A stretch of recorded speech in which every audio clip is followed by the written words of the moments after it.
All right, everyone. So we are Team Hope, the Hurricane Operations Platform for Emergencies, just to go to show that just like our government, we can also come up with creative acronyms. Obviously, time in being the key here, right? You think about Hurricane Ian and its recent impact. Thankfully, not as much to the Tampa Bay area. Unfortunately, not so much for everyone else, right? So recent research that Tamina did, we're up to over 100 deaths and an estimate of about $60 billion in damages, right? And hurricanes, just generally speaking, whether we're talking about Harvey, Katrina, any of them, you know, still, even in this age where we've got forecasting and capabilities, there's still a tremendous source of death and destruction. So we started looking at it and said, how could we do things better with what we had, right? We took a look across two different axes, right? Time and how can we optimize, right? So there's three key events. We talk about a hurricane. You know, there's before, there's during, there's after, right? And so what we wanted to use was the technology stack that we have. We'll talk about that in a little bit and look at some of the things that would happen in a major event like this, right? So before, I need to evacuate. Where do I go, right? I need to maybe connect up. I need to have people be able to find out where I am, understanding, of course, that when a hurricane comes through, infrastructures are usually taxed, whether it's because they're outright leveled or it's because a lot of people are trying to make use of that infrastructure, right? Everybody's trying to make a call at once. Guess what? Nobody's calls go through. After a hurricane, just basic necessities. Hey, I stuck around, but we've got no power. We've got no water in our area, right? And that information can be useful to all sorts of emergency providers. So we kind of see three big areas that we made use of with the Jambones API. There's a mass alert system, right? So the ability to push information out. There's real-time statistics. I can grab information as people are putting this into the system. And then custom callback feature. We hope to show a couple of those today, although understanding, of course, that they're live demos. So keep our fingers crossed, and we will hope that stuff works the way it's supposed to. Thank you very much. Anyway, so mass alert system, right? Hey, an evacuation order gets put out there, right? Hope dials out. It sends out an automated message to the people who have registered and are starting to use the system. So we've got a very nifty, very brief front end that we've built here, right? So again, this is more on the server side. Less, this is not a user doing this. It's just so we have something to actually demonstrate. But we'll go ahead and notify users, right? And what should be happening is we get a call coming in, right? Can I have that mic? Yes, you can. All right, so I've got a call coming in. Hello?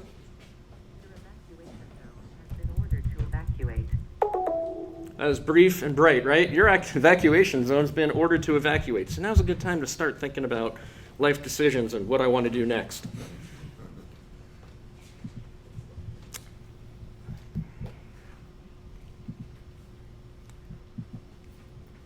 I had it right the first time. Sorry, everybody. There we go. So our mass alert system, right? Here's this. We're just going to go through in presentation mode. Our mass alert system, right? We can send out automated message. We can state the evacuation zone that we have on record for that person. How do we get that information about that person? Before time, they can go ahead and register, or even in the event of a situation. Just like you saw the announcements that went out for the Red Cross, right? You can have a number that you text. When you text that number, you get a call back. You can go ahead and put in that information, whether it's through IVR or SMS. As data comes back, as people report in, as whether they're checking about their own welfare status, et cetera, we can start to do some real-time statistics, right? So we can do some hot spots of, is there enough supplies in a particular area? Is there power loss? That information can be surfaced up not only to government officials, but potentially infrastructure providers like Duke Energy or TECO or whomever to know that an area is particularly impacted during and then after. There's also custom callback features as well, right? So we can have a user dial into Hope, and actually, Kevin, if you let me borrow your phone here. Certainly. Actually, I got to lock it for you? Please do. I can do that. So using Kevin's phone, what we'll do is we'll dial into Hope, right? Please enter your app number. Are you planning on evacuating? Yes.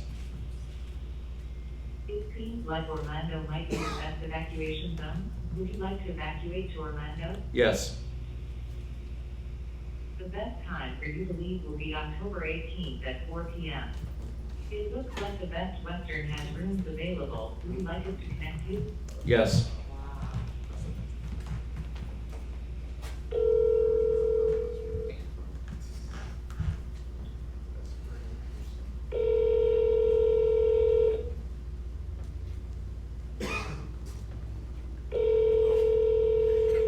Hello? Hello? Hi, is this the Best Western? We have rooms available for you. All right, in the interest of time, we'll keep moving forward here. So our tech stack, as you saw, is made up of a few different things. Jambones provides the API that we've primarily showcased with IVR, but again, from an SMS standpoint, easily piggyback on. We built a quick infrastructure using Twilio as our SIP provider and using Google for some of the speech to text and then text to speech. Software logistics team helped with some of the infrastructure pieces as well, as far as building it up and making it something we could do in the last 24 hours. And then we also made use of some external APIs. So Hillsborough County as well as FEMA have OpenGov APIs, easily accessible. We tap into those. We also use the Amadeus API. So that's how we knew, hey, go to this particular place, there's hotels available. And actually from a front-end perspective, again, something that can be prettied up after the fact when you're not trying to do something in 24 hours. But the hotels themselves can be looked up. I gotta refresh, there you go. See, we even have a built-in timeout, brilliant. I can pull up information about a particular area, and then I can actually get all the available hotels pulling from that API. You'll see how it's updating in real time, and then if I click on one of those, it actually builds that information out for me. So all the information you saw is in real time. The Best Western was available, and we can kind of steer people, hey, if everybody's going to Orlando and rooms are getting booked up, maybe you want to go a little bit farther up the road to Gainesville or something like that where there are rooms available. So our timer seems to have stopped. I'm not sure where we are from a 5-minute piece, but I've been talking like lately. Are we good? You're good. All right. For questions now. Any questions?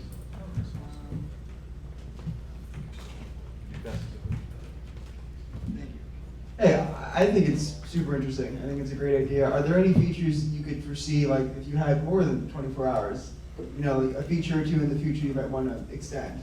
Absolutely. You know what, Kevin, Yeah. I know you've been thinking about this a lot. I've been thinking about this a lot. So there's a lot of things I think we could build into it. One thing is we just went through Hurricane Ian, right? We're sitting up here in Tampa, and it's Monday, and we get the evacuation order on Monday. And it's like, oh, geez, if you've been here long enough, it's like, is this really going to hit? Probably not. I really need to take it serious, but I got a busy week. So what am I going to do? So there's two parts to that, really. The first part is if we can push the time closer to when we would need to evacuate from like right where we are right now, we could actually evacuate the people that really, really need to evacuate, and the people that didn't need to evacuate, we could stay at home. That obviously saves money, but more importantly, let's say that in this last event, we were evacuating. We left on Monday, right? It's like, let's get, quick, hurry up, let's get a hotel up in Orlando before somebody else does. Well, you know what? We got a hotel up in Orlando, but somebody in Fort Myers really needed that one. So if we could push towards the last minute when we could evacuate, I think that would really help. Also, going across I-4, let's say that everybody got the evacuation notice at 8 o'clock in the morning. Everybody heads out at 8 in the morning. Traffic jam, right? One of the features that you heard as part of our demo here was the best time for you to evacuate might be tomorrow at 4 p.m. We could use some type of ML to be able to figure out based on Waze or something like that, to figure out that this is the best time for you to go, so you're not clogging up the road, and you're also not going ahead and just kind of sitting in traffic forever. So lots of things like that. Another thing that we didn't talk about is our circle of friends. You could register, so we started building the application out there to be able to, and I don't know if we have that in there anywhere, maybe we do, but before the hurricane, you register a list of phone numbers out there, and when you register that list of phone numbers out there, after the event, you can call up and say, hey, is everybody okay? And just kind of have a mechanism to be able to communicate with the people that are also going through the same thing. So there's lots of different avenues that this could go into, I think. Awesome. Yeah, thank you so much. Yep. Great. Any other questions? Yeah, right here. I do. Guys, on thinking of scalability, right? Hurricanes here, stay in Florida. Well, what are some other events or some other natural disasters that this thing can help? And even in the aftermath of it, right? Because it's not just when it happens or before it happens, but what about afterwards, right? Excellent question. So literally, we just scratched the surface with what's possible. There is no limitation on what we can use the medium for. It's just how we set it up and point it out for. We picked hurricanes because that's an obvious thing that was easy to glom onto and talk about. But literally, it could be anything. It could be a tornado. It could be the zombie apocalypse. It doesn't matter. I mean, at the end of the day, what really matters is, one, capturing that first set of touch point. And one thing we didn't talk about here too is that this system is not dependent upon the internet being available to someone's phone. That's right. It's literally across the old system where anyone that can touch tone or even rotary dial, God, I can't remember the name. Even those can get into the system and answer the questions.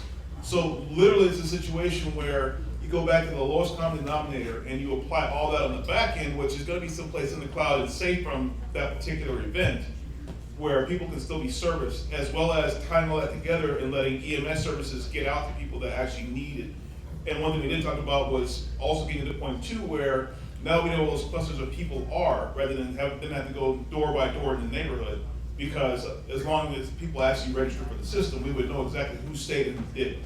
And not only that, where they are.